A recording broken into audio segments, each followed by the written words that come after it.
또 뭐 좀비, 뭐 뱀파이어 하도 많이 하니까 상상 속의 존재 같지만은 않은 느낌. 예. 그렇게 짐작하시는 걸 넘어서 제가 증거를 보여드리겠습니다. 그래요? 영화에만 등장하는 줄 알았던 혹은 전설 속에만 있는 줄 알았던 정체불명 신비한 존재들이 실제로 존재한다면, 그리고 심지어 우리가 살고 있는 지금 이 땅 어딘가에 살고 있다면 믿으시겠습니까?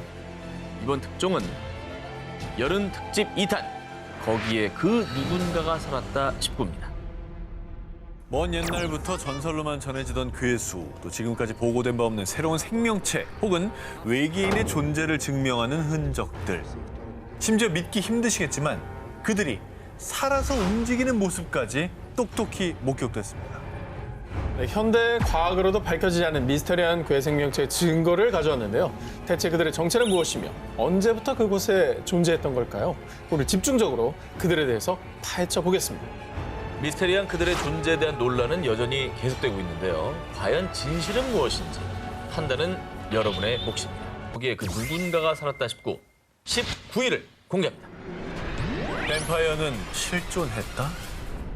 어두운 밤, 무덤의 관뚜껑이 스르르 열리면서 뾰족한 송곳니를 반짝이며 누군가의 피를 빨아먹는 잔인한 흡혈귀. 두 기자님은 뱀파이어의 존재를 믿으십니까?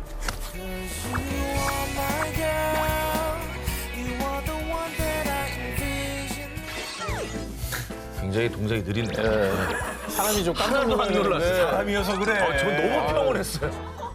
아니 뭐 소설, 영화, 드라마에도 등장을 하잖아요. 네. 이제 뭐 조선흡혈귀 뱀파이어도 나오는 판에 이게 약간은 진짜는 있지 않을까. 이게 약간 믿게 되는 거. 그래요? 그런 게 있는 거 그러니까 있긴 있을 것 같다는 생각도 들어요. 네. 또 뭐 좀비, 뭐 뱀파이어 하도 많이 하니까 상상 속의 존재 같지만은 않은 느낌. 예. 그렇게 짐작하시는 걸 넘어서 제가 증거를 보여드리겠습니다. 그래요? 뱀파이어는 동유럽에서 전해져 오는 전설 속의 존재죠. 그런데 이 뱀파이어가 어쩌면 실존했을지도 모르는 충격적인 증거가 나왔습니다. 제 해골인데? 그러니까 보통 그냥 갈비뼈가 있는 자리인데 뭔가 동그란 게 있네. 이 유골은 2014년 10월 불가리아 수도 소피아의 남동부에 위치한 한 수도원에서 고대 도시의 유적을 발굴하던 중 발견된 것입니다. 정말 특이하게도 이 유골의 심장 부위에 금속 재질의 말뚝이 박혀 있었습니다. 오. 이를 본 니콜라이 오프차로프 연구팀은 이 유골에 반뱀파이어 의식이 치러진 것이 틀림없습니다. 해당 유골의 매장 방식은 13세기에서 17세기 사이 중세 동유럽에서 행해진 관습으로 뱀파이어가 무덤에서 부활할 수 없도록 심장을 파괴하는 의미로 치러진 의식이라고 밝혔는데요. 영화를 보면은 뱀파이어 처치하려고 은십자가 이거를 뱀파이어 심장에 박잖아요. 맞아. 실제로 그런 행동을 했다고 하니까 놀라운데요. 자, 그런데 말입니다. 반뱀파이어 의식이 치러진 건 이뿐이 아니었습니다. 2009년 이탈리아에선 입안에 큰 돌덩이가 박힌 유골이 발견됐고요. 2015년 폴란드에선 낫으로 목과 골반 등을 고정시킨 유골이 발견되는 등 뱀파이어로 추정되는 유골들이 유럽 각지에서 발견됐습니다. 그런데 일각에서는 중세시대의 권력층들의 치열한 권력 암투 끝에 뱀파이어로 몰려 잔혹하게 희생당한 흔적으로 추측하기도 했고요. 한편으로는 중세시대를 덮친 공포, 흑사병 전염의 원인으로 지목돼 이처럼 끔찍한 방식을 통해 죽음을 맞이한 것으로 추정하기도 했습니다. 만약에 사실이면 이제 유골 그 주인, 마녀 사냥을 당한 불쌍한 희생자인 거잖아요. 그럴 수 있죠. 예. 예. 뱀파이어라고 했을 때는 그 존재 자체가 무서웠는데 이런 얘기를 들으면 한편으로 희생자일 수도 있으니까 억울하게 약간 희생됐을 안타까운, 것 같아요. 억울한 마음도 들긴 하네요. 심장에 말뚝이 박힌 유골. 과연 전설 속 뱀파이어는 정말 실존했던 걸까요? 그렇다면 그들은 지금 어디로 사라진 걸까요? 거기에 그 누군가가 살았다 싶고 17일을 공개합니다.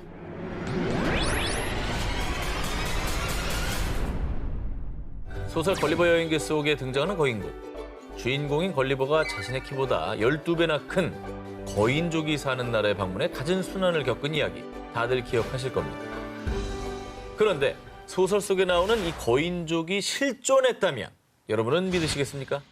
뭐 또 그 얘기 하려고 그러는 거 아니에요? 그 북극의 지하로 내려가는 구멍이 뚫려 있어서 글로 내려갔더니 거인족이 살고 있다고 지난주에 했던 거잖아요.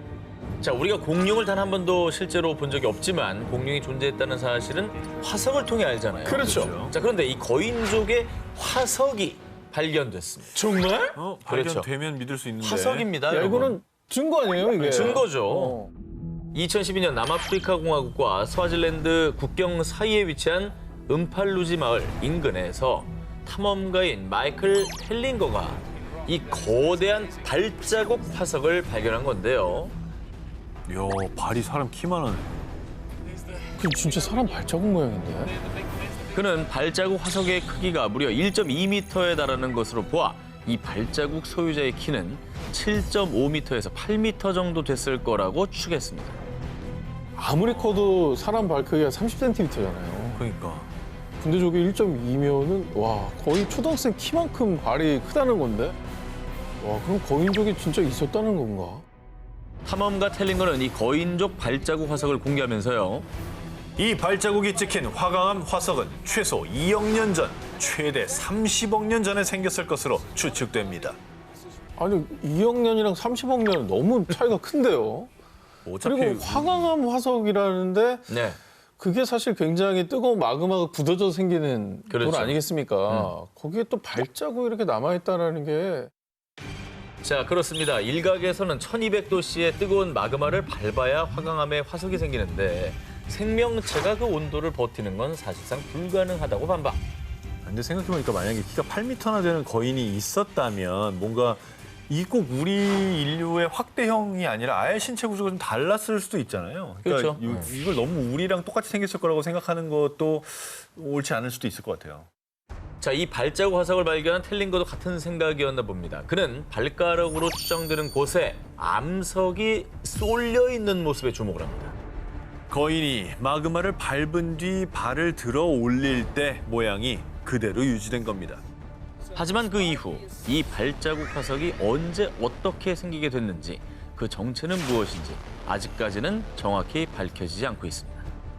솟아오른 부분 있잖아요. 그렇죠. 발을 들어 올릴 때 발가락에 따라 올라가는 그거 어떻게 솟아오르는. 붙일 거야? 깎는 건 돼도 붙이는 건 안 그러니까 되잖아. 저거는 진짜 어려울 것 같거든. 신기하다. 자, 이번엔 현실판 소인국이 존재했다는 증거를 보여드리겠습니다. 1946년 이란 테헤란 대학의 한 지리학 교수가 탐사 대원들과 함께 이란 남부 호라산주의 샤다드 사막을 탐사하던 도중 지금까지 본 적이 없는 신비로운 유적을 발견했습니다. 마을이 하나 발견됐네요. 뭐 약간 도시 느낌인데.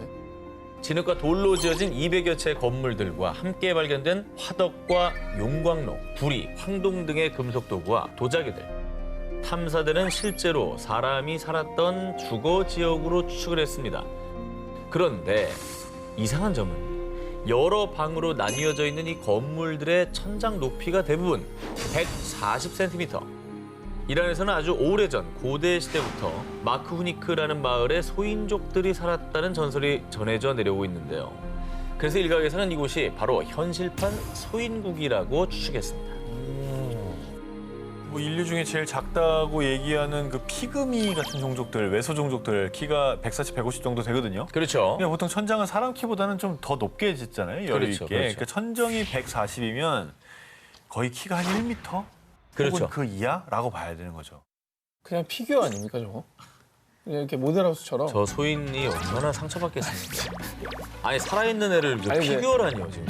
아니 살아있진 않아요. 살았었잖아요. 나는 사람이었다. 사과드리겠습니다. 사과하십시오. 아니 근데 정말 눈을 그렇다면 부르고 있잖아요 지금 사과드리고 너한테. 근데 조사를 좀 해보고 싶은 것이 이게 이제 과학적으로 말이 안 되는 사이즈시니까. 자, 그런데 말입니다. 2005년 소인국 가설을 뒷받침해주는 결정적인 증거가 이곳에서 발견됩니다. 이 유적의 유물을 밀매하려던 도굴꾼들이 이란 경찰에게 발각되는 사건이 발생했는데요. 도굴꾼들이 훔친 유물 가운데 인간의 형체를 한 미라가 발견됐고요. 과학수사연구소에서 조사 분석한 결과 17살 남성의 것으로 추정. 그런데 정말 놀라운 사실은 그 유골의 크기가 고작 25cm였다는 것입니다. 아니 17세면 다 큰 거 아니에요? 25면 와 너무 적은데. 자, 그리고 이란의 인류학자 수잔 마르티네즈 박사는 미라는 마크 후니크 소인족들의 후손이 분명합니다. 그리고 이후 후속 연구가 이어진 끝에 2005년에 발견됐던 25cm 크기의 미라는 약 400년 전에 사망한 미수가였다고 발표. 이란의 소인국 전설은 다시 미궁 속에 묻히고 말았습니다. 근데 결국은 집이 있다라는 건 네네. 그 안에 누가 살았다는 거잖아요. 당연하죠. 그럼 104cm의 주거적인 일단 누가 살았다는 거지? 이게 결국에는 그게 증명돼야 될 것 같아요. 거대 발자국 화석을 남긴 거인과 주거 유적을 남긴 소인. 과연 그들은 먼 옛날 언젠가 이 지구에 실존했던 걸까요? 거기에 그 누군가가 살았다 싶고 13위를 공개합니다. 이번 특종은 고고학계에 큰 논란을 일으킨 물체입니다. 루마니아 클루지나 포카 지역의 한 박물관에서 기원불명이라고 표기돼 전시됐습니다. 이게 왜? 뭐야? 먼저 이 물체에 대해서 설명을 좀 해드리겠습니다. 이 물체가 1973년 루마니아 중부 아이우드 지역에서 건축 공사를 하던 중에 지하 약 10m 지점에서 발견됐습니다. 길이는 20cm, 폭은 12.5, 두께는 7cm고요. 특히 저 오목한 부분, 한눈에 봐도 누가 기계로 정밀하게 가공한 것처럼 보이죠. 그렇죠. 이 물체의 정확한 용도 파악을 위해 스위스 로잔의 한 연구소에서 탄소 연대 측정을 실시한 결과 이 물체는 25만 년 전에 만들어진 것으로 보입니다. 라고 발표. 그런데 말입니다. 더욱 충격적인 것은 기계로 정교하게 깎아서 만든 듯한 이 물체의 주 성분은 알루미늄. 알루미늄을 가공해 만든 것이었습니다. 25만 년 전에 알루미늄을 가공한다고요? 그러니까요. 구석기 시대 아니에요? 아니 알루미늄은 전기를 이용해서 합성으로 만들어진 그 금속 아닙니까? 그러니까 이게 현대 기술로 만들어진 그런 어떤 금속에 가까운 건데. 문과인데 상당히 많이 알아요. 아니, 이 재련 정도 기술, 다 알죠. 아니, 재련 기술이라는 게 이게 이론은 적용을 해도 이 에너지 여론이 없으면 못 뽑아내는 거잖아요. 근데 이제 알루미늄은 인위적인 그거나. 재련 기술이 없어도 네. 자연적으로 어떻게 알루미늄이 형성된 걸 이렇게 갖다 쓴 게 아니, 아니에요? 근데 전기로 만드는 거. 자연적으로 만들어질 수 있지 않아요, 알루미늄? 번개 착 해가지고 이렇게. 지각에 매장된 원소인 알루미늄을 인류가 발견해서 알루미늄이라는 이름을 붙인 게 1807년입니다. 19세기잖아. 이 알루미늄을 재련해서 포크와 같은 물건으로 가공하고 생산해서 사용하기 시작한 것은 1856년부터고요. 그러니까 인류 역사에 알루미늄이 등장한 게 불과 200여 년밖에 안 되는데 루마니아에서 발견된 이 알루미늄 물체가 25만 년 전에 만들어졌다? 말도 안 돼. 이게 과학적으로 말이 안 되는 겁니다. 아니 구석기 시대면은 저기 돌도 안 갈아 쓰던 때인데 무슨 알루미늄을 재련을 해요. 혹시 그거 아닐까요? 정 기자님이 좋아하는 타임캡슐. 이게 어떻게 이리 뭐야? 아 엽기적인 그녀야? 아니 죄송한데 그건 타임캡슐이고요. 이게 그러니까 중간에서 아 타임캡슐. 한 2년 머신. 한 2년 전으로 돌아가서 나 아직도 타임캡슐이랑 타임머신 헷갈려. 누가 타임머신 타고 25만 년 전으로 갔다가 실수로 저거 놓고 왔거든요. 던져놓은 거지. 아 번개 자작설이 저는 가장 유력해 보여요. 번개 자작설. 자작설. 번개 자작. 25만 년 전 알루미늄 물체의 존재가 드러나자 역사학자, 과학자들은 대혼란에 빠졌고요. 급기야 이 물체의 구성 물질은 지구의 기술과 결합할 수 없습니다. UFO의 흔적이 분명합니다. 외계인이 지구에 방문한 흔적이라는 주장이 제기됐습니다. 외계인이 실제로 존재했고 25만 년 전에 루마니아 쪽에 왔었다는 얘기네요. 논란 끝에 결국 이 알루미늄 물체는 기원불명이라는 표기와 함께 루마니아 클루지나 포카의 박물관에 전시됐다고 합니다. 루마니아에서 발견된 25만 년 전 알루미늄 물체. 정말 외계인이 지구에 남기고 간 흔적일까요? 거기에 그 누군가가 살았다 싶고 11위 공개합니다. 학자들도 당황하게 한 괴 생명체. 이번엔 학자들을 깜짝 놀라게 만들며 큰 논란을 일으킨 사진부터 보여드리겠습니다. 뭐야 이게? 뭔가 녹아서 흘러내린 것 같은데요. 그러네. 그죠? 이게 뭔가 누워있는 저기 양쪽에 이렇게 팔같이 보이기도 하고 오. 약간 그거 같아 사실은. 뭐요? 보면 거기 잭 스페로우 나오는 캐라벤의 해적에 나오는 그 문어 얼굴. 아 이거는요. 2016년에 멕시코 게레로주의 해변가에 떠밀려온 한 생명체. 형체를 알아볼 수 없는 이 생명체는요. 온몸이 흰색과 회색으로 덮여 있고 몸 길이만 약 4m에 육박. 당시 이 모습을 본 사람들은 정체를 알 수 없는 생명체에 기겁했습니다. 그런데 이상한 점은 보통 사체가 부패되려면 시간이 걸리지 않습니까? 하지만 이 생명체를 본 해안 경비대에 따르면 죽은 지 얼마 안 된 것 같았는데 사람들이 몰려들자 갑자기 부패하기 시작했어요. 라며 육지에 올라온 지 얼마 안 돼 비정상적으로 부패됐다고 밝혔습니다. 그리고 더 의문인 것은 부패하면 사체 썩는 냄새가 나기 마련인데 이 상아리만큼 이 생명체에서는 아무런 냄새도 나지 않았다는 겁니다. 야, 그건 이상하다. 이게 통으로 한 생명체라는 거예요. 네, 그런 거죠. 그래서 부패돼서 지금 흘러내린 후에 찍은 사진인 거예요. 아니, 고래 너무- 아니야 고래? 아니 그러면 고래 사체면 부패하면 냄새가 나게 돼 있잖아요. 당연히 가스로도 터지고 막 이런 경우가 있는데 냄새가 안 났다. 전혀 그게 없다라는 건 이게 진짜 이해가 안 되는. 당시 해안경비대는 이 괴 생명체의 정체를 밝히기 위해 노력했습니다. 하지만 원래 형체조차 알 수 없을 만큼 부패가 진행된지라 난관에 봉착. 해부학적으로는 오징어류인 것 같지만은 정확히는 알 수가 없습니다. 향유고래의 머리 같기도 하고 정말 이상하네요. 괴 생명체를 조사한 해양학자들은 거대 오징어 혹은 고래일 것으로 추정했지만 정확한 정체를 밝혀내진 못했습니다. 근데 늘 저번에도 얘기했지만 심해에는 정말 상상도 못할 동물들이 있으니까 걔네들이 이제 죽은 다음에 여기를 떠내려왔을 수도 있는 거잖아요. 우리가 한 번도 못 봤던. 전문가도 뭐 할 말이 없다 보니까 이상하다고 얘기할 정도로 전문가가 이상하다 했으면 뭐 우리도 정체가 더 이제 드러난 거 이상하죠. 아니 드러나질 않았으니까. 어느 날 갑자기 나타나 세상과 전문가들을 놀라게 한 미스터리 생명체.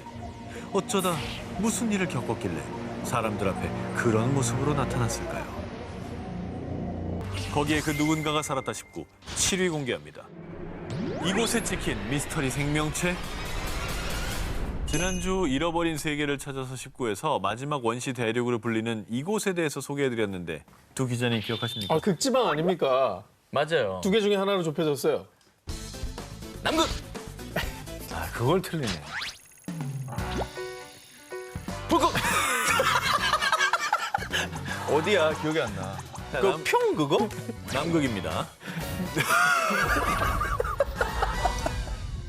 혹독한 기후 환경으로 일부 연구원들만이 거주할 뿐 여전히 신비의 대륙으로 남아있는 남극입니다. 그런데 오래전부터 일본에서 전해지는 남극의 미스터리한 생명체가 있습니다. 이게 실제 목격담을 토대로 그린 괴 생명체의 모습입니다. 팔은 사람 같긴 한데 얼굴이 약간 이상하네. 손가락 엄청 기네. 이 남극 괴 생명체의 목격담이 한두 개가 아닙니다. 일본에서 전해지는 내용에 따르면요. 2000년대 초 일본의 한 커뮤니티에서 자신을 일본의 고래 연구원이라고 밝힌 글쓴이는요. 남극에서 신비한 생명체를 발견했다. 외국 잠수함이라고 생각했지만 그것은 분명 살아있었다. 30m 크기에 돌고래 머리, 피부가 희고 손가락이 5개였어요. 일본의 남극해양연구원과 고래잡이 선원들 사이에서도 목격담이 잇따라 전해졌던 겁니다. 이 소식은 전 세계에서 화제가 됐고 남극에서 목격된 이 생명체가 인간의 모습과 비슷하다고 해서 국내에서는 남극과 인간을 뜻하는 일본어 일명 남극 닌겐으로 불리고 있습니다. 그러니까 뭐 이렇게 잠수복을 쓴 게 아니라 저렇게 생겼다는 거죠? 네. 어허. 그리고 목격담이 꽤 많다는 거. 어. 하지만 어디까지나 소문일 뿐 실제로 남극 닌겐의 모습이 사진이나 영상에 포착된 적은 없습니다. 그래서 또 소설 쓴다, 거대 가오리나 빙산의 얼음 조각을 착각했겠지. 그렇지. 그 존재를 믿지 않는 분위기가 커졌고요. 게다가 일본의 전설 속 인어 요괴 닌교와 비슷하게 묘사돼 그 의심은 점점 커져만 갔습니다. 그래 이게 상상 속의 어떤 그런 거를 캐릭터. 알고 있으면 이것 때문에 이게 떠오를 수 있는 거예요. 그럴 수 있습니다. 네. 무리하게 연결시킨 것 같기도 하고. 그리고 자. 이게 뭐 다른 나라에서 여러 사람이 목격했다면 알겠지만 일본에서만 유독 이런 모습으로 나타났던 거잖아요. 그러니까 약간 조금 추측이 아닐까. 그런데 말입니다. 네네. 그렇게 떠도는 소문으로 잊혀져 갈 즈음 이 사진 한 장으로 남극 닌겐에 대한 진위 논란이 재점화됐습니다. 바로 2002년 세계적인 포털 사이트 G사의 위성지도 서비스에 그것도 남극 인근에서 정체불명의 괴 생명체가 포착된 겁니다. 앞서 보여드린 남극 닌겐의 상상도와 흡사하지 않습니까? 상어 아니야?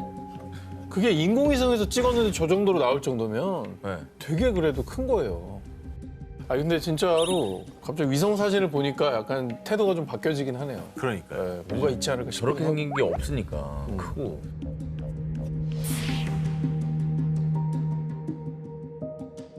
거기에 그 누군가가 살았다 싶고 6위를 공개합니다.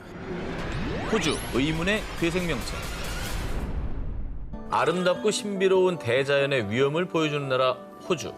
그리고 그 대자연 속에는 캥거루, 코알라, 쿼카 등 다른 나라에서 쉽게 볼 수 없는 다양한 야생동물들이 살고 있습니다. 호주는 정말 자연이 잘 보존돼 있고 호주에서만 나고 자라는 우리가 모르는 동식물들이 상당히 많다 그래요. 자, 호주에서도 퀸즐랜드 지역의 데인트리 강은 열대우림과 강을 탐험하며 신비한 호주의 대자연을 만끽할 수 있는 곳으로 유명한데요. 그런데 말입니다. 2017년 8월 야생동물 관찰 관광회사를 운영 중이던 데이빗 화이트는 데인트리 강에 서식하는 야생 악어를 찾던 중 정말 충격적인 장면을 목격했습니다. 이게 뭐야? 보세요. 이게 뭐야? 엄청난 물체가 쓱 들어갑니다. 근데 이렇게 보면 여기가 이렇게 입 같기도 해. 그 나는 그죠? 그래서 계속 악어인가 어디가 악어인가. 입이라고? 이게 이렇게 돼서 이렇게. 이렇게 이렇게. 저희 이렇게 돼 이렇게, 있잖아. 이렇게 이게 보면. 입인 거지 이렇게. 생김새를 보아 악어도 고래도 아닌 듯했는데요. 뭐지? 이 정체를 알 수 없는 괴생명체는 진흙 밖에서 잠시 머무르다가 다시 진흙 속으로 미끄러지며 숨어버렸습니다. 이 영상이 공개되자 일부 누리꾼들은 혹시 해저 괴물 아니야? 네스호의 괴물만큼 무서운 괴생명체가 나타났다라며 흥분을 감추지 못했습니다. 그럴만해요. 저게 저렇게 찍혔으면은 일단 뭐 우리가 평소에 알지 못하는 무언가가 산다는 뜻이잖아요. 그렇죠.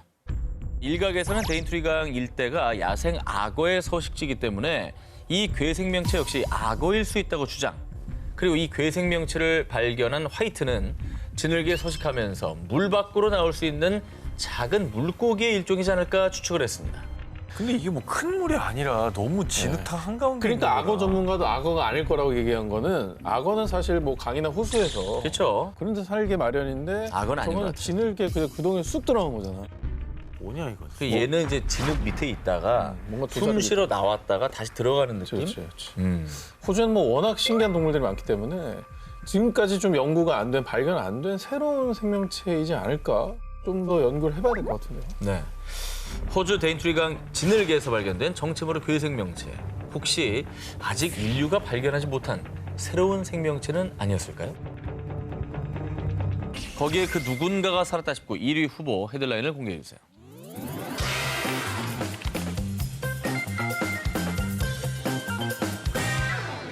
자, 이번에 소개해드릴 그 누군가는 직접 자기소개를 한다고 합니다. 잘 듣고 누군지 맞춰보십시오. 난 주로 사람들의 눈을 피해 최대한 숨어 살고 있죠. 나 근데 조심한다고 했는데 300번 넘게 사람들 눈에 띄었지 뭡니까? 아무래도 키가 2m가 넘고 전 기자님처럼 몸에 털이 많다 보니 자주 목격된 것 같아요. 여러분, 나는 누구일까요? 설인? 바야바. 바야바 기억나요? 자기소개처럼 이 특출난 외모 때문에 목격된 빈도수가 비교적 많은 이 전설 속의 괴물은요. 1960년대부터 1994년 미국 워싱턴, 2007년 미국 엘러게니 국립공원, 2010년 캐나다 온타리오 등등 주로 미국과 캐나다 로키 산맥을 중심으로 수십 년 동안 목격담이 속출했습니다. 300번 이상 목격됐으면 다 들켜버린 거 아니에요? 네. 너무 조심성이 없네, 얘가. 그 주인공은 미국과 캐나다에서 전설처럼 전해지는 반인반수 괴물 빅풋입니다. 빅풋은 이름 그대로 커다란 발을 가진 거인인데요. 캐나다에선 털이 많은 거인이란 뜻의 사스쿼치라고도 불립니다. 즉 온몸에 털이 뒤덮인 사람과 짐승의 중간이라고 생각하시면 됩니다. 자, 그간 목격담은 많았지만 현재까지 빅풋이 실존했다는 증거는 발견되지 않았는데요. 그런데 2019년 한 영상이 공개되자 이번엔 진짜 빅풋이다. 사람들의 뜨거운 반응이 이어졌습니다. 와 무슨 영상이 되지? 자, 저 멀리 까만 점 보이시죠? 근데 사이즈가 좀 큰 것 같아요. 엄청 크지 네. 저기가. 방어만합니다, 저. 사람이 안 보일 거 아니야 저기. 거의 두 배 사람의 두 배 두세 배 정도 되는 될것 것 같은데. 같은데. 네. 이거 이상하다. 고릴라 이런 것도 아닐 거 아니에요. 그리고 대낮에 저렇게 찍힌 거예요. 저건 이상한데? 근데 크기로만 보면 사실 곰 같은데요? 곰이네요. 정말 죄송한데 예. 대부분의 저런 사납곰은 야행성입니다. 야행성 동물은 낮에 자요. 거의 깨는 일이 없습니다. 눈이 나빠서 깼나 보죠. 밤인 줄 알고 나왔을 거예요. 불면증. 아니 뭐 곰이 뭐 스트레스 받는 일이 뭐가 있어요. 얼마나 많은데. 자꾸 사람들이 빅풋이라 그러니까 스트레스 받아. 그렇지. 나 곰인데. 그리고 먹이도 없잖아 요즘에. 예. 짜증나. 최근에 딱 우리 그 방송 막하기예요. 예. 자, 이 영상은 빅풋이 많이 목격되는 곳 중 하나인 미국 유타주 프로버의 주민들이 촬영한 것입니다. 영상 속엔 빅풋으로 추정되는 생명체가 비교적 선명하게 포착. 이 영상이 공개되자 사람들 사이에선 빅풋이 실존한다며 뜨거운 반응이 이어졌고요. 마치 사람처럼 똑바로 걸었고 사람 둘을 합친 것보다 컸다고요. 라며 곰이나 다른 동물이 아니라 빅풋일 가능성이 높다고 주장했습니다. 그리고 이뿐이 아닙니다. 앞서 2016년도에도 일가족이 프로보에서 빅풋을 목격했다고 주장한 적이 있었는데요. 그런데 이번에도 프로보에서 빅풋으로 추정되는 생명체가 발견되자 진짜 빅풋이 실존하는 게 아니냐는 사람들의 반응이 이어졌습니다. 자, 그런데요. 빅풋이 존재한다, 존재하지 않는다를 두고 오랜 세월 논쟁이 이어온 가운데 누구보다 빅풋이 실존한다고 믿으며 빅풋에 정말 진심인 미국 오클라호마 주에서는요. 어허. 올해 3월 이것까지 내걸었습니다. 빅풋을 잡아오면 현상금을 줍시다. 원티드야? 300번이면은 원티드 할 만하죠. 네. 잡아와라 그러면. 무려 오클라호마주의 하원 의원인 저스틴 험프리에 따르면 오클라호마 야생동물보호소의 협력하에 빅풋 수색 시즌을 정하고 자주 출몰하는 곳을 표시한 지도와 빅풋 추적 라이센스도 발급. 그리고 빅풋을 잡으면 자그마치 24억 원의 현상금을 지급하겠다며 이를 법안으로 발의했습니다. 법안으로 발의했다고? 그러면 갑시다 우리가. 잡고 나서 거기서 오프닝 하시죠. 괜찮네. 8억씩 나눠가지고 되는 거예요. 어떻게. 아니 근데 이제 그 공에 따라서 네. 좀 더 결정적인 공을 세운 사람이 반을 가져가고. 그런 게 어딨어. 3분의 1로 해야지. 뭐 뒤에 좋습니다. 빠져 있으려고 그러지. 무서워. 누가 봐도 뒤에 빠져 있을 거기 나는 때문에 찍고 있을게요. 네. 이 증거 영상을 또 잡아야 돼. 정 기자님 앞장서서 네. 하는 걸 저희가 찍겠습니다. 털도 많으니까 나랑 그 예. 교감이 될 수 있겠죠. 네. 자, 그런데요, 여러분 빅풋 수색법엔 주의할 점이 있습니다. 단 빅풋을 산채로 잡아와야만 합니다. 우린 평화롭게 빅풋을 대할 겁니다. 오클라호마에서는요, 빅풋을 존중하고 인정하는 만큼 반드시 빅풋을 산채로 잡아와야만 현상금을 겟할 수 있는데요. 어떻게 산채로 잡아 저렇게 큰 애를. 아니면 빅풋한테 그래. 저기 딜을 걸 수 있죠. 너도 얼마 띄워줄게? 그렇지, 그렇지. 가서 네. 6억씩. 근데 왜 이렇게 다들 빅풋의 진심인 거예요? 사실 오클라호마주는요, 빅풋이 많이 목격되는 곳 중에 하나입니다. 빅풋 수색법을 통해서 지역 경제 활성화는 덤을 노린 건데요. 하지만 안타깝게도 이 법이 통과되지 못했다고 합니다. 가도 현상금이 이제 안 걸려 있다는 거죠. 안 걸렸어? 법안이 통과됐어야 이게 예산을 따서 현상금이 안 걸렸으니까 무리할 필요는 없겠네요. 잡아드리려고 했더니만 그 참. 예, 예. 근데 이게 진짜 얼마나 저렇게 알려져 있으면 저런 얘기를 하겠냐고. 그렇지. 인류가 오랜 세월 쫓았지만 여전히 우리와 숨바꼭질 중인 빅풋. 빅풋들은 정말 그곳에 살고 있는 걸까요? 빅풋 여러분, 혹시 어딘가에서 살고 있다면 살짝 저에게 당근을 흔들어 주세요. 그리스 신화 속에는 바다 괴물들이 많이 등장을 하죠. 6개의 머리를 지닌 스킬라, 소용돌이로 바닷물을 빨아들이는 카리브디스, 그리고 바다의 신 케토가 낳은 수많은 바다 괴물들. 자, 그런데 이 괴물들이 상상이 아닌 괴생명체를 실제로 목격한 이들에 의해서 재탄생됐다는 생각 해보신 적 있으십니까? 2015년 10월 미국 유명 언론 매체에 들어온 미스터리한 제보 한 통. 그리스 신화의 이미지를 연상시키는 생명체를 발견했어요. 이건 지금까지의 다른 해양 동물과는 전혀 다른 존재라고요. 오호. 그가 이토록 흥분한 이유. 사건의 전말은 이렇습니다. 그리스 코르프 섬으로 여행을 온 스코틀랜드 관광객 하비 로버트스는 보트를 타고 휴식을 즐기던 중 우연히 한 동굴을 발견했는데요. 호기심에 동굴 속으로 들어갔고요. 신비로운 형광 청색 물빛에 감명받아 잔뜩 들뜬 마음으로 이곳저곳 연신 카메라 셔터를 눌렀습니다. 그런데 찍은 사진을 확인하던 중 깜짝 놀란 하비. 그가 찍은 사진에는 마치 그리스 신화에 등장할 법한 길쭉한 입을 가진 회색빛의 괴 생명체가 물 밖으로 튀어나갔다가 사라지는 모습이 찍혀 있었던 겁니다. 아니 피부는 돌고래인데 이게 돌고래는 아니잖아요. 모양이. 아니, 저 모양이 절대 돌고래는 아니죠. 얼굴은 하마 얼굴이고 이상하게 생겼네. 그러니까 일단 우리가 이미 알고 있는 동물은 진짜 아니에요. 아니야. 자, 이 사진이 인터넷에 공개되자 누리꾼들 사이에서는요. 생김새로 봐선 부리고래 비슷한데? 아니야, 하마와 악어 사이에서 탄생한 새로운 종 같아. 도무지 알 수 없는 정체불명의 괴 생명체에 대해 온갖 추측이 난무했습니다. 자, 그런 가운데 국제 크립토 동물학 박물관 소장이 이 괴 생명체의 정체에 대한 소견을 밝혔습니다. 해당 동물은 새로운 종의 증거일 수 있습니다. 동물학 박물관 소장 역시 사진 속 괴 생명체의 정체를 알지 못했고요. 그동안 발견되지 않았던 새로운 종의 생명체라고 추측했습니다. 야, 이게 뭐 사실 바다는 또 하나의 우주라는 말도 있잖아요. 그러니까 아까 멕시코 해안에서도 괴 생명체가 있었고 우리에게 발견되지 않은 정말 뭐 신비로운 생명체가 바다에 산다고 해도 뭐 우리가 모를 수 있습니다, 정말. 그 상상을 좀 가미시키고 좀 과장되게 표현했겠지만은 그리스 신화에 존재하는 바다 괴물들의 모티브가 된 생명체들이 실제로 살았을 수 있고 그 당시에 그걸 보고 또 이렇게 신화가 만들어졌을 수도 있는 거 아니에요, 사실. 그렇죠. 무조건 없다고 치부할 수는 없는 거 아니에요. 자, 모두를 혼란에 빠뜨린 그리스 바닷속 괴 생명체. 정말로 그리스의 바다 밑엔 고대 신화 속 신비의 존재가 살고 있는 걸까요? 자, 오늘의 데스크 괴물 전문가이자 공학 박사 곽지식님을 영상으로 만나보겠습니다. 안녕하세요. 안녕하세요. 안녕하세요, 곽재식입니다. 자, 오늘 저희의 기사에 대한 총평을 부탁드리겠습니다.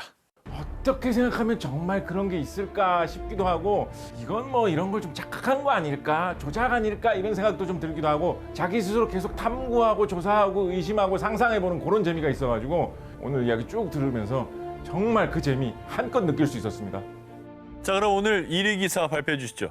1위는 바다 속에 그리스 신화가 존재할까입니다. 바다에 대해서는 뭔가 특이한 모습을 가진 동물들이 살고 있을 가능성은 얼마든지 있겠죠. 이런 생물에 대해서 우리가 이해하게 될수록 우리의 생활에 사용할 수 있는 기술을 개발할 수 있는 단서도 될 수 있을 것이기 때문에 의미도 상당히 있는 그런 기사다라고 해서 이것을 1위로 꼽아보았습니다. 자, 오늘 프렌드 데스크 곽지식님 고맙습니다. 고맙습니다. 감사합니다. 미쳐버리겠네요. 바로 세상을 뒤흔든 특종 19를 제가 오늘 이슈로 잡아봤습니다. 자, 세상을 뒤흔든 특종 19, 이번에 13입니다. 노동운동의 불씨를 만든 특종. 1970년 11월 13일 오후 1시 30분경. 우리는 기계가 아니다. 근로기준법을 준수하라. 바로 평화시장 봉제공장에서 재단사로 일하던 22살 청년 전태일 열사였습니다. 스스로 몸에 기름을 붓고 불을 붙인 그는 전신에 3도 화상을 입고 결국 세상을 떠나고 말았는데요. 전태일 열사의 분신 사건을 취재하던 시신문사의 이상현 기자는 전태일 열사의 영안실에서 문상객 명부를 보고 있었습니다. 그런데 자세히 살펴보니 그것은 바로 전태일 열사의 일기였던 겁니다. 그러니까 전태일 열사의 유품이었던 건데요.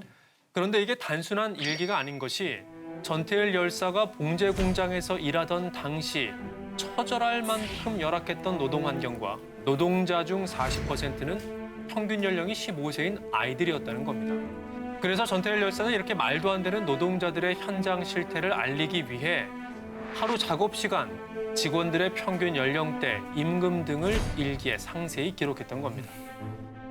결국 전태일 열사의 유품인 일기를 사람들에게 알려야겠다고 생각한 이상현 기자는요.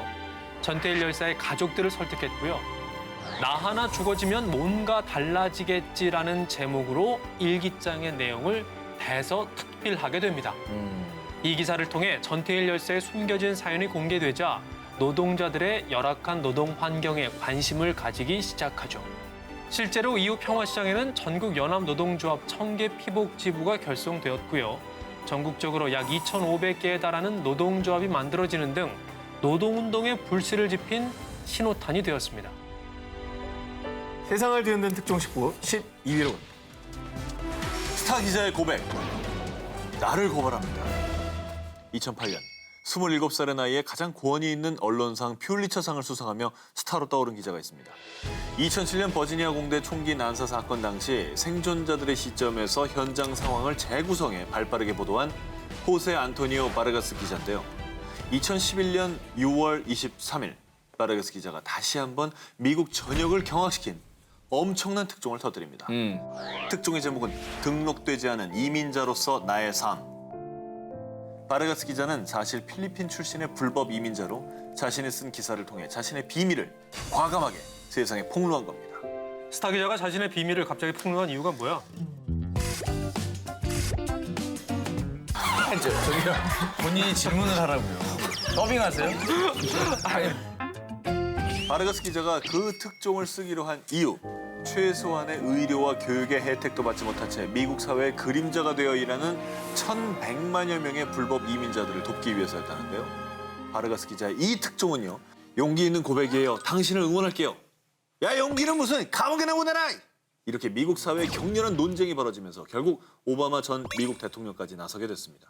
이제부터 미국에 5년 이상 체류한 15살에서 30살 사이의 불법 이민자의 추방을 중단하겠습니다. 라는 행정명령이 내려졌고요. 그리고 바르가스 기자는요. 자기 자신을 내세운 특종 이후에 시민단체를 만들어 인권 개선을 위해 활동 중이라고 합니다. 세상을 뒤흔든 특종 19, 11위 발표해 주시죠. 미국을 뒤흔든 펜타곤 페이퍼.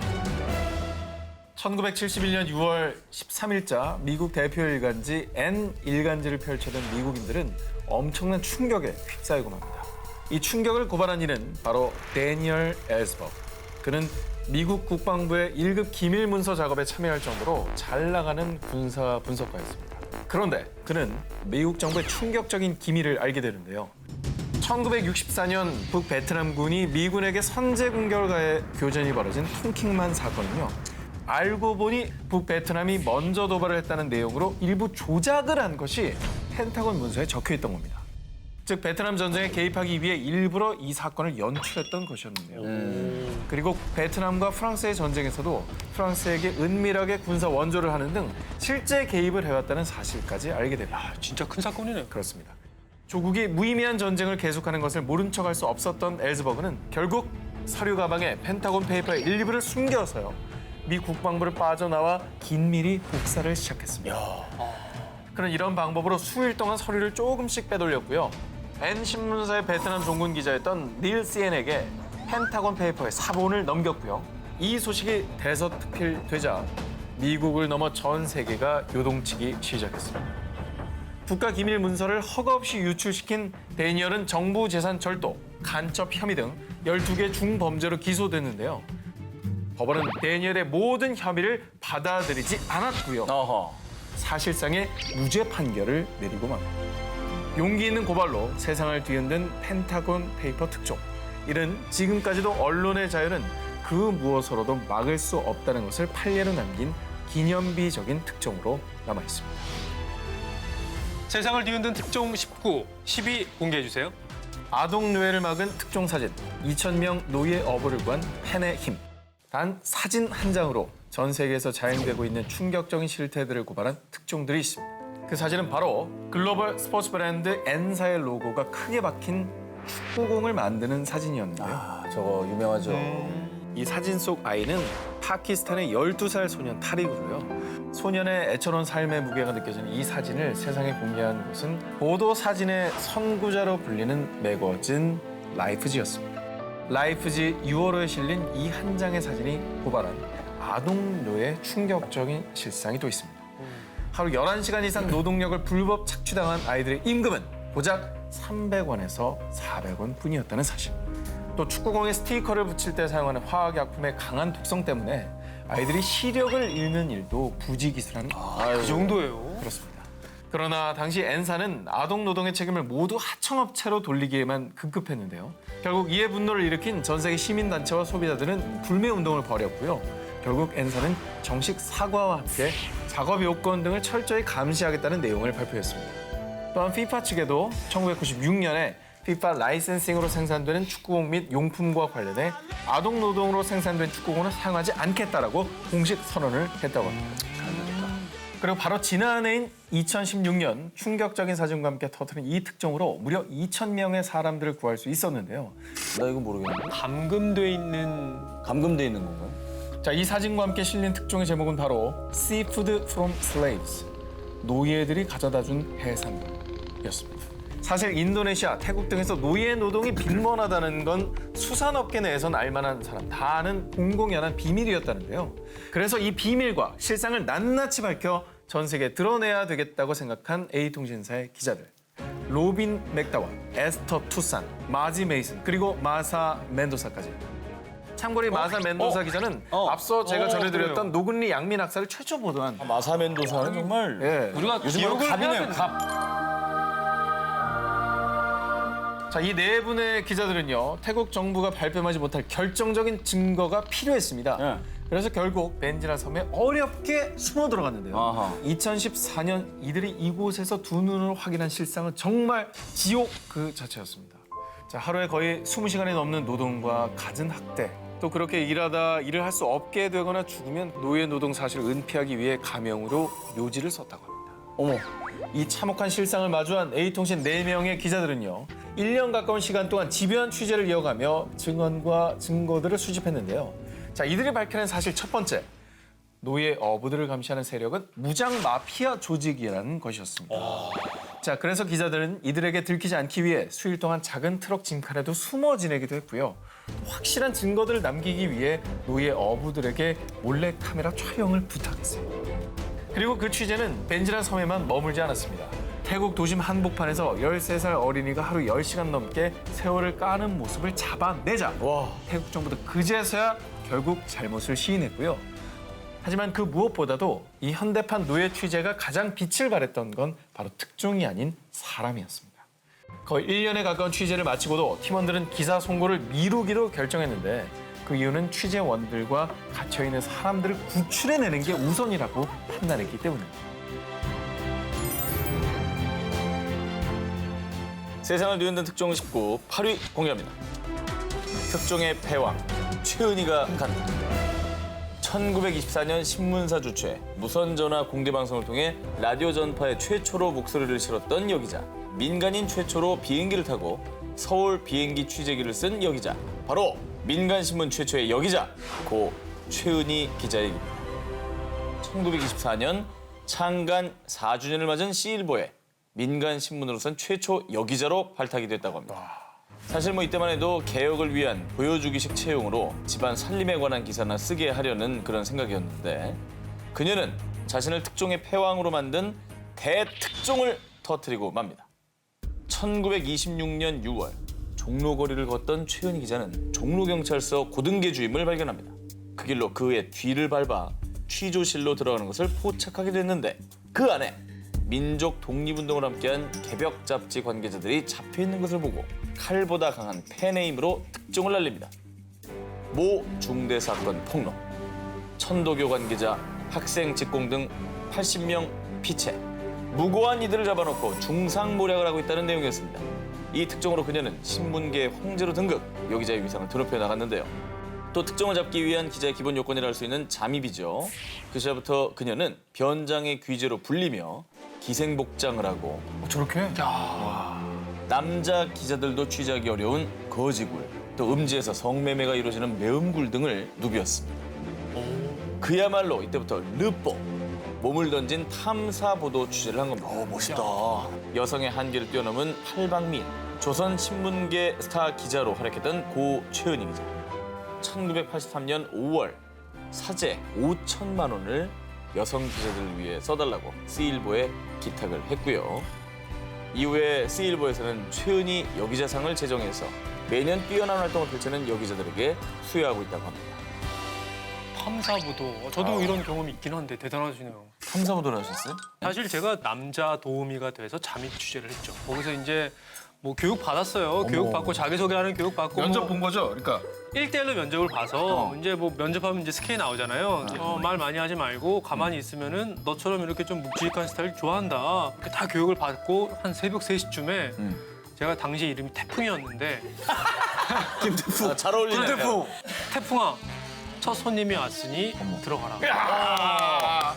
저 담배 한 대만 피고 올게요. 그러고 나서 이제 튀었는데 왜냐면 다음날 태풍이가 태풍처럼 튀었어요. 다음날 아침에 생방을 해야 되니까. 아니 근데 참 이게 들으면서도 좀 씁쓸한 게 네. 제가 저 위치에 있었으면 네. 면접을 떨어졌을 수도 있어요. 나는 취재를 하고 싶은데 야 뭐야? 야 나가! 아이씨. 자, 세상을 뒤흔든 특종 19, 이번에 7위입니다. 스포트라이트. 금기된 진실을 고발해요. 그 얘기는 할 수 없어요. 전 모르는 일이에요. 전 그런 일이 없습니다. 이렇게 모두가 입을 모아 은폐하려는 암흑 속 진실. 그리고 그 진실을 쫓는 사람들. 바로 특종 전담팀 스포트라이트의 이야기인데요. 미국의 3대 일간지 중 하나인 B사의 특종 전담팀 스포트라이트는 폭탄급 파괴력의 기사를 보던 교회가 수년간 성직자의 학대를 허용했다. 어머나. 가톨릭 신부 존 지오가는 130명 이상의 어린이를 성추행했으며 일부 여러 사제들까지도 아동 성추행을 했다는 것이었는데요. 이 사건은 종교를 다루고 있는 만큼 이 진실을 세상에 공개하기까지 정말 난항들이 많았는데요. 그래서 스포트라이트 팀은 경찰 수사처럼 취재를 진행했는데요. 보스턴 지역 신부 인명부를 일일이 대조하면서 그중 병가나 전출이 잦은 다소 미심쩍은 신부들을 추려내기 시작했고요. 어렵게 피해자들을 만나 증언을 채록했지만 진실을 은폐했던 가톨릭 고위 관계자 또 사건 담당 변호사들에게 더 이상 이 사건을 파헤치지 말라라고 경고 아닌 경고를 받게 됩니다. 그러나 성직자의 성추행은 신체적 학대를 넘어 영적인 학대입니다. 이런 걸 보도하지 않는 게 언론인입니까? 자, 이렇게 스포트라이트 팀은 언론이 다시 한번 진실을 은폐한다면 피해자가 눈덩이처럼 불어날 것을 염려했고요. 결국 취재한 사실을 그대로 세상에 공개하게 된 겁니다. 결국 신부 지오가는 아동 강제 성추행 혐의가 유죄로 인정돼 감옥에 수감됐고요. 이후 용기를 낸 피해자 증언들이 추가로 나오면서 보스턴 대교구 성직자 249명 성추행으로 추가 고소를 당하게 됩니다. 아주 집단적으로 그냥 조직적인 네. 범죄였던 거죠. 결국 이렇게 세상을 향해 용기 있는 보도를 전한 스포트라이트 팀은 2003년 퓰리처상을 수상하면서요. 이런 수상 소감을 남겼습니다. 성추행 피해자들의 생생한 고통이 아직도 머리에 남아 있습니다. 그들이 겪은 고통을 생각하면 수상의 기쁨도 수그러집니다. 세상을 뒤흔든 특종 19, 6위 공개합니다. 푸른 눈이 목격한 그날의 진실. 사망자 수 190여 명, 부상자 수 무려 약 800명 이상. 무고한 시민들이 희생된 1980년 5월의 광주. 그날의 진실을 기록한 푸른 눈의 기자가 있습니다. 독일 제1공영방송의 일본 특파원으로 근무하던 위르겐 힌츠페터. 우연히 일본 라디오 방송을 통해 한국에서 벌어지고 있는 심상치 않은 상황을 듣고 취재를 위해 광주로 향했습니다. 당시 광주는 진입하는 것 자체가 어려운 상황이었습니다. 그러나 힌츠페터 기자는 카메라 하나를 둘러매고 택시기사 김사복 씨의 차에 몸을 실었고요. 그렇게 광주로 진입을 시도했습니다. 그런데 잠시 멈추시죠. 지금 어디로 가시는 겁니까? 저희 손님이 학생 시위 때문에 잃어버린 동료를 찾으러 가는 길이에요. 어렵게 도착한 광주.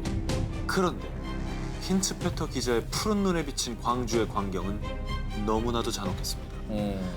도시를 점령한 채 몽둥이를 휘두르는 계엄군, 군홧발에 짓밟힌 대학생들, 줄지어 들어선 시민들의 시신까지.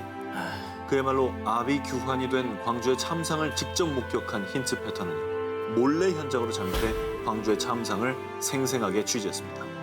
이렇게 피와 절규로 얼룩진 광주의 5월은 힌츠페터 기자의 필름 10개의 롤에 무사히 기록될 수 있었는데요. 쿠키캔 속에 숨겨서 일본으로 겨우 반출시킬 수 있었습니다. 결국 이 필름은 1980년 5월 22일 독일 TV 뉴스를 통해 전 세계에 알려지게 됐습니다. 엄격한 통제를 국내 언론이 침묵할 수밖에 없었을 때 5.18 광주 민주화 항쟁을 전 세계에 최초로 알린 분이 바로 힌츠페터 기자였던 겁니다. 그 뒤 2003년에 국내의 H신문사가 주관하는 제2회 송건호 언론상을 수상하게 됐습니다. 그리고 지난해 힌스페터 기자는 79세를 일기로 별세하셨는데요. 광주 북구의 민족-민주 열사 묘역에 고 힌스페터 기자의 유품과 머리카락 일부 등이 잠들어 있다고 합니다.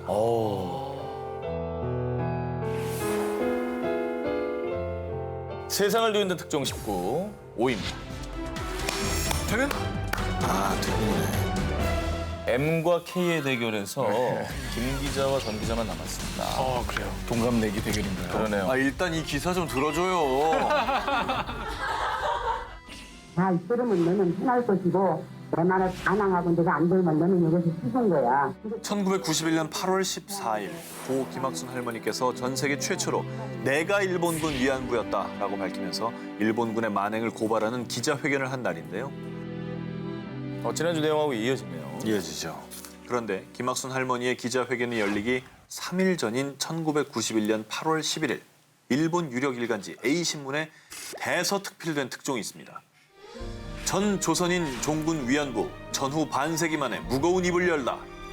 바로 A신문의 서울특파원이었던 우에무라 다카시 기자의 특종이자 한일 양국의 일간지 통틀어 최초의 위안부 보도였습니다. 이 우에무라 기자는 1990년에 한국정신대 문제대책협의회 공동대표인 윤정옥 교수의 정신대 원혼의 발자취 취재기라는 글을 읽고 일본군 위안부의 존재를 알게 된 거죠. 그 즉시 윤정옥 교수의 연구실로 찾아가서 위안부 피해 할머니들을 인터뷰하고 싶다고 간곡히 부탁을 했고요. 우에무라 기자의 노력을 눈여겨본 정대협이 그 다음 해 김학순 할머니의 증언이 담긴 녹음 테이프를 기자회견에 앞서서 우에무라 기자에게 들려준 겁니다. 우에무라 기자는 내가 이 아픈 역사를 알려야 해 라는 일념으로 김학순 할머니의 증언을 사회면 톱기사로 터뜨렸는데요. 그러나 사실 처음에 일본 언론들은 이 특종에 반응하지도 않았고 언급도 피하고 철저히 외면했다고 그냥 묻어버리려고 그런 거예요. 그럼요. 하지만 사흘 뒤 김학순 할머니의 기자회견이 열리고 국제사회의 위안부 문제가 중요한 이슈로 떠오르면서 일본 언론과 우익들은 분풀이하듯이 우에무라는 국익을 해치는 날조 기자다! 라면서 비난을 퍼붓기 시작합니다. 날조란 말을 저기다 갖다 붙이네. 안타깝게도 그 공격은 지금까지도 현재 진행 중이라고 합니다. 참 대단해요. 저 세력이 만만치가 않아요. 집요해. 집요해요. 집요해.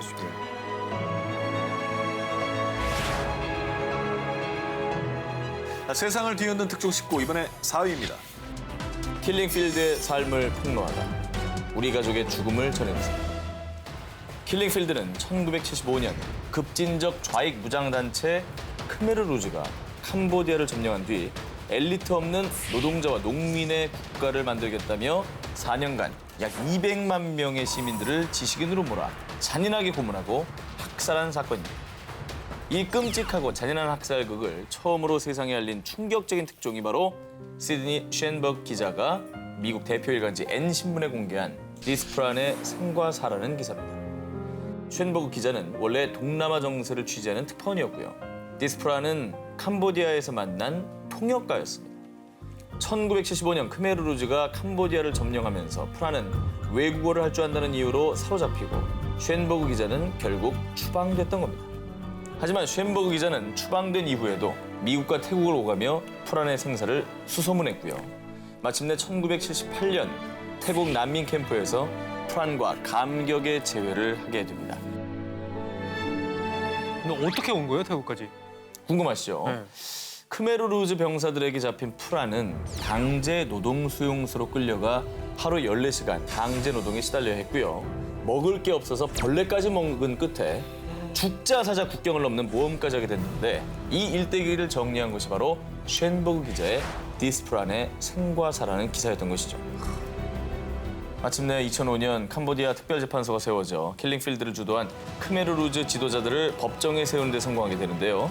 2016년에는 끝내 그들에게 종신형까지 내리게 됩니다. 자, 그리고 여기 참혹한 학살 현장을 전 세계에 고발해서 무려 유엔이 잘못을 뉘우치게 하고 교황마저 사죄하게 만든 특종이 또 하나 있습니다.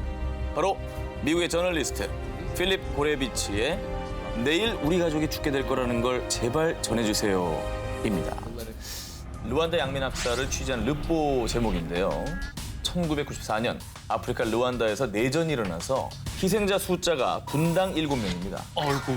1분당 7명씩 죽은 거예요. 그렇게 100일간 100만 명에 달하는 사람이 희생된 사건인데요. 하지만 당시 르완다에 주둔했던 유엔 평화유지군은 허가를 받지 못했다라는 이유로 이 학살극을 내버려뒀습니다. 그렇게 외면당하고 폐허가 된 르완다에 미국의 저널리스트인 필립 고레비치가 홀로 뛰어든 이유. 사실 필립은 나치의 박해를 피해 미국으로 건너온 유대인의 후손이었습니다. 조상이 나치의 학살 피해자였기 때문에 더더욱 르완다의 실상을 알려야 한다고 결심이 섰던 것이죠. 그렇게 필립은 1995년부터 3년간 르완다의 시골 구석구석까지 찾아가 학살 현장을 사진으로 남겼고요. 마침내 2014년 사건 당시 유엔 안보리 의장을 맡았던 콜린 키팅 전 뉴질랜드 유엔 주재 대사가 직접 나서서 본인의 잘못을 인정했습니다. 올해 3월 교황청 역시 르완다 대학살 당시 카톨릭 성직자들이 살해에 가담했던 사실에 용서를 구한다라고 밝혔습니다.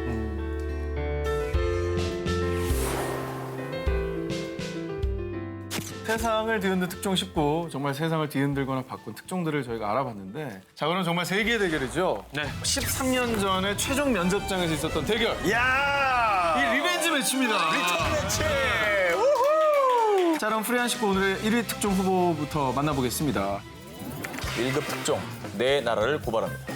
진심을 위해 카메라를 던지다. 아, 세다. 세네. 세다. 세상을 뒤흔든 특종 19, 1위 후보 나갑니다. 미국의 다큐멘터리 감독 로라 포이트라스에게 한 통의 메일이 도착합니다. 전 정보기관 수석 분석가입니다.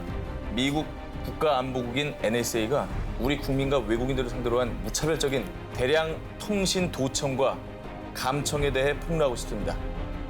즉, 미국 정부가 테러 방지라는 명분으로 전 세계 모든 사람들의 문자, 메일, 동영상, 사진, 전화 기록 등의 개인정보를 아무런 동의 없이 무차별적으로 수집하고 있다는 충격적인 내용이었던 겁니다. 이 충격적인 폭로를 한 제보자는 당시 29살의 에드워드 스노든이었습니다. 미국 국가안보국 NSA 요원이었던 스노든은 NSA에서 비밀리에 전 세계인들을 대상으로 한 대규모 도청 사실을 알게 됐고요. 이런 도청 행위가 옳은지는 국민들이 판단해야 하는 게 아닐까요? 라며 고민한 끝에 자신의 USB에 1급 기밀 문서 약 170만 건을 담아 그 회사를 떠난 겁니다. 그리고 이 엄청난 사실을 폭로해줄 사람을 찾았던 건데요. 바로 다큐멘터리 영화 감독 로라 포이트러스였습니다. 또 자신의 폭로를 기사로 실어줄 영국 대표 일간지 G신문사의 글렌 그린월드 기자에게도 연락을 취했는데요. 마침내 3일 뒤 세 사람이 긴박하게 준비한 특종이 영국 G신문을 통해 만천하에 공개됩니다. NSA가 수백만의 전화 통신 기록을 수집하고 있다. 전 세계를 감시하는 감시 데이터 프로그램이 존재한다. 이 특종은 그야말로 전 세계를 쥐고 흔들었습니다. 엄청났죠. 결국 이 특종은 미국의 법안까지 바꾸게 되는데요. 당시 미국 대통령이었던 오바마 전 대통령이 감청 사실을 일부 인정하면서요. NSA의 무차별적인 개인정보 수집에 제한을 두는 미국 자유법이 의회를 통과해 새 법안이 제정된 것입니다. 정말 21세기의 가장 큰 사건 중에 하나죠. 엄청난 전 세계를 그냥 뒤흔들었죠. 자, 그러면 세상을 뒤흔든 특종 19 두 번째 1위 후보를 바로 공개하겠습니다. 2017년 4월 15일 시리아 북부 알레포의 한 광장에선요. 오갈 곳 없던 시아파 마을의 피난민들이 비교적 안전한 정부 관할 지역으로 이주하기 위해 버스에 올라타고 있었습니다. 이 소식을 취재하던 시리아 인권활동가이자 사진 기자인 아부드 알카테르 하바크도 들뜬 마음으로 현장을 촬영 중이었습니다. 하지만 바로 그때 황가는 거센 폭발음과 함께 대폭발이 시작됐습니다. 피난민들을 표적으로 한 폭탄 테러가 발생한 겁니다. 부상자들의 절규가 사방으로 들려왔고 부모를 잃은 어린 아이들은 울부짖으며 쓰러진 모습이었죠. 하바크의 사명은 기자로서 이 참혹한 현장을 카메라에 담아 세상에 고발하는 것이지만요. 갑자기 카메라를 버리고 일어서는데요. 그의 결심을 보고 현장에 동행했던 무함마드 알라게부 역시 부상자들을 구하는 데 힘을 보탰는데요. 하지만 그런 노력에도 불구하고 하바크는 결국 자리에 주저앉아 오열할 수밖에 없었습니다. 폭격을 피해 또 다른 아이를 구하러 갔지만 그 아이는 이미 숨진 뒤였던 겁니다. 그는 좀 더 빨리 아이에게 오지 못한 자신을 죄책하면서 한없이 눈물을 흘렸는데요. 바로 그때 하바크의 동료 알라게부는 비로소 이 참혹한 현장과 하바크의 눈물을 카메라에 담았습니다. 특종을 위한 특종이 아닌 진심을 다해 생명을 건져 올린 두 청년. 이것이 진정으로 세상을 뒤흔든 특종이 아닐까 싶습니다. 좋습니다. 오늘의 데스크 우리 조주희 기자님을 영상으로 연결해서 1위 기사가 어떤 기사인지 알아보도록 하겠습니다. 반갑습니다. 오랜만이에요. 안녕하세요. 반갑습니다. 그동안 기자 생활하면서 취재했던 여러 가지 특종 중에 가장 기억에 남는 특종이 있다면 어떤 걸 꼽으시겠습니까? 2008년도 미얀마 갔을 때가 가장 기억에 남는 것 같아요. 그때 한 공식 집계로 한 13만 명 정도가 사이클론 때문에 거의 우리나라 남한 정도 되는 면적이 전부 다 침수가 됐었거든요. 그때 미얀마 정부에서 기자들을 못 오게 하는 상황에서 몰래 들어가서 취재를 했기 때문에 그때가 가장 기억에 남아요. 쉽지 않은 경험입니다. 어려운 상황에서 또 발굴해내셨군요. 오늘의 1위 기사는 어떤 기사입니까? 1위는 미국의 도청법 바꾼 프리즌 폭로 스노든입니다.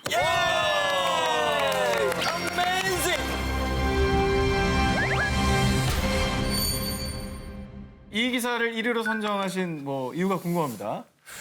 사회에 도청 감시 등이 과학기술 통신 발달로 가능해진 건데 개인의 정보보호와 프라이버시를 어디까지 인정해야 되나 아직도 고민하고 있는 어떤 주제를 던져준 거라고 할 수 있을까요? 그래서 저는 특종으로는 스노든이 1위라고 봤습니다. 좋습니다. 정말 지구의 지축을 뒤흔든 사건 아니겠습니까? 그럼요. 또 말하면 잔소리죠. 자, 오늘 프리한 데스크 한층 더 예뻐지신 우리 조주희 기자님이었습니다. 고맙습니다. 감사합니다. 고맙습니다.